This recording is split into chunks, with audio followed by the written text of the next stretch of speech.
top 15 team when all was said and done. And now here comes Lane Kiffin back for season number 6. And with some changes along the way, we're not going to really focus on that right now. We're just focusing on the schedule. So let's get into the schedule for Ole Miss in 2025. And it all started on Saturday, August the 30th with Georgia State on the SEC network. That is how things will open up for the Rebs. And almost all of their games are on Saturday, with the exception being the very end of the season for the Egg Bowl. That will be Black Friday, of course. But other than that, every other game leading into the Black Friday Egg Bowl is a Saturday game. So following Georgia State, these SEC, like, I'm just so used to seeing non-conference and then conference.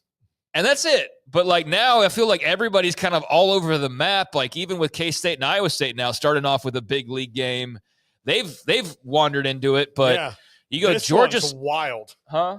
Theirs is wild when it comes to that. Yeah, Georgia State in week 1, and then week 2, bam, on the road at Kentucky. SEC play starts up. 2:30 kick already announced on ABC for Ole Miss at Kentucky. So a team they beat soundly last year, and it didn't at all cost them their spot in the playoff, in spite of what they'll tell you. Yeah. So Mark Stoops already on a little bit of a warm seat. We'll have a game right there in week 2. Like, better be ready for it, buddy. But Lane Kiffin and company at Kentucky. And then in week 3, another SEC game, as they will play Arkansas at home on Saturday, September the 13th. So it's just kind of bizarre that they have 2 conference games right at the beginning there. Then Saturday, September the 20th, they're staying at home, and staying at home for a good little while, because then they will play host to Tulane as their second non-conference opponent in 4 weeks. And then September the 27th, they have their 3rd straight home game, and it will be 4 straight, but a bye week sandwiched after this one. But before that bye week, LSU at home for Ole Miss. Then they will get into the month of October, said bye week that I just mentioned, and so we'll leave it there for now. But Georgia State at home, at Kentucky, Arkansas at home, Tulane at home, LSU at home. That is the first 5 weeks for the Rebs. They have to play two SEC coaches who are trying not to get fired in back-to-back weeks, which is kind of scary. And one of those quarterbacks is Taylon Green, who I think is super fun to watch, and we'll see if he's taken another step forward this year. Then they got to play Tulane, who, I mean, I don't know if Tulane can beat them necessarily, but I don't expect Tulane to get housed by them. I think Tulane could play well, and Jake Retzlaff could be in a rhythm, and that's kind of a scare. Like, John Sumrall would scare me if I'm playing John Sumrall at any time. His defenses are intense. They're a very physical team. I wouldn't want to play them. And then they got LSU, who's probably one of the better teams in the conference. So it is not like, even though the first 3-4 games might look on the surface like, oh, they should be fine. I mean, there are potential landmines in that first 4 games before they even get to playing LSU.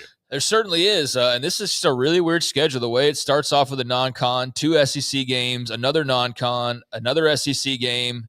And then they return from that bye week after LSU. And boy, oh boy, those 2 weeks, there are going to be a lot of people making their way from the boot over to Oxford, Mississippi. I mean, a lot of travel going down there anyways that time of year, but especially with Tulane and LSU back-to-back.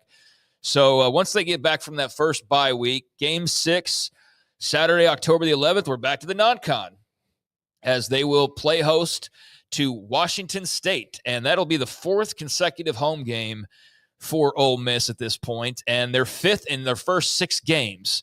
So they don't leave town much, and they only have 3 more road games. So yeah, 4 trips overall for them. But Washington State, I don't have any earthly idea of what to expect. New coaching staff and all that. Yeah, I have no clue. I mean, I know that's one, like, I know Texas Tech knows, for example, of like Washington State in years past can jump up and bite you, but don't know what to expect from them. But it's a name, certainly. Then on October the 18th, you're hitting the road for a couple weeks in a row, and business picks up as you will be in Athens between the hedges to take on Kirby Smart and the Georgia Bulldogs, followed by a trip to the West, as you will head to the Sooner State for a meeting with Brent Venables and Oklahoma on October the 25th.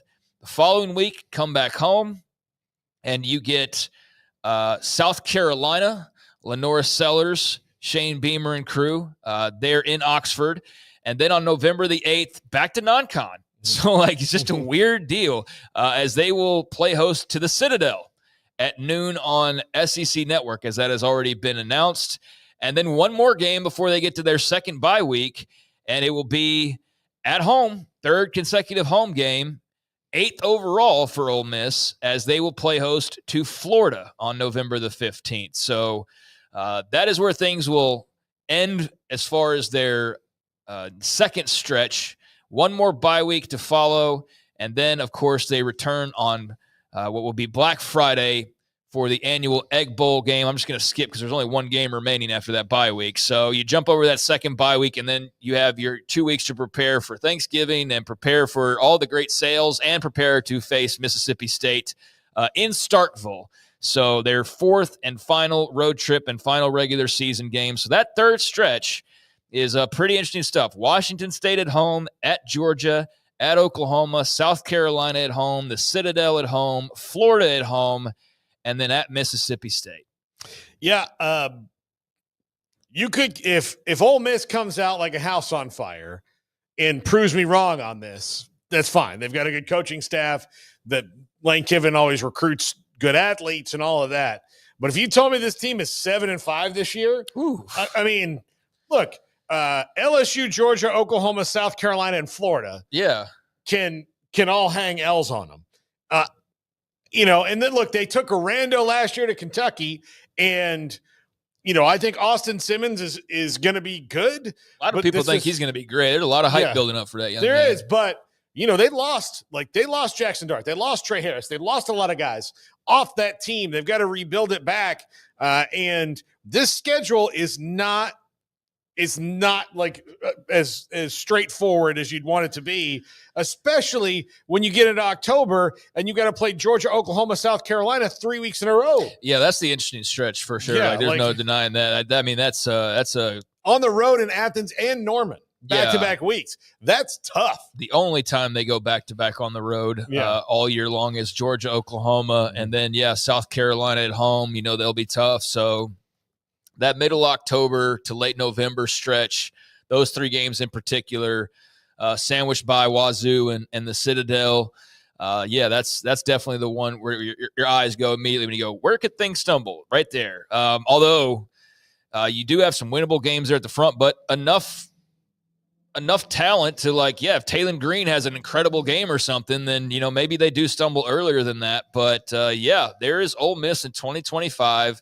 Really weird how they go back and forth between the non-com seemingly all year long.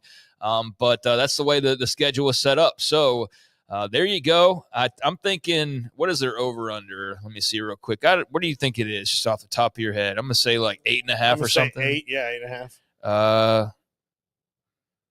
8.5. Yeah.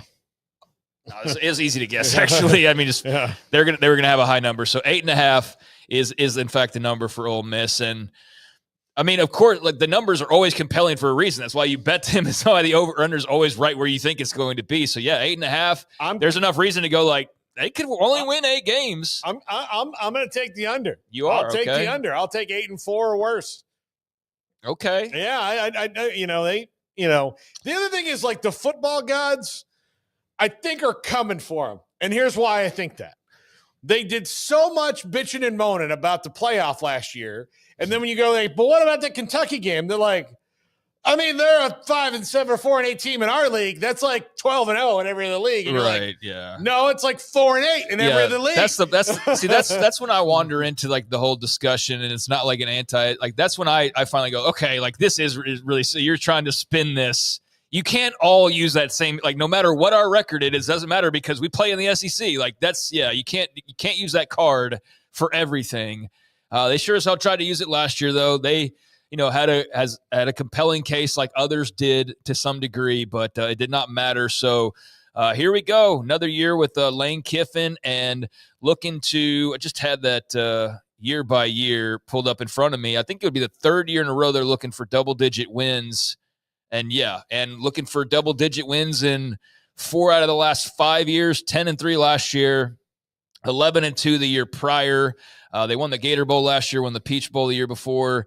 8-5 in 22, 10-3 in 21, and then his first year they went 5-5. That was COVID, obviously. So I don't know how much stock people put in 2020 when it comes to any big picture stuff. But yeah, he won the Outback Bowl that year at 5-5. So looking to try to make another 10 win, but they are sitting there at 8.5 over under in Vegas right now, and you can see why that's the number because LSU, Oklahoma on the road, Georgia on the road, South Carolina at home, Florida at home. And then who knows who might else pop up and be interested in that as well. So there you go. A little bit of a tough slate for Lane Kiffin and company. And I'm looking forward to seeing a lot more of Austin Simmons and seeing what all the hype's about. And man, there's a lot of excitement around that young man. So looking forward to it. And look, Austin Simmons could be fantastic this year and the team could still be 8-4. Sure. Because the schedule is a bear, man. It's tough. So anyways, it is time for the top 5. Who's next, actually? OPQ. South Carolina. Okay. I was like, OPQR. Yeah, South Carolina. So we're getting close.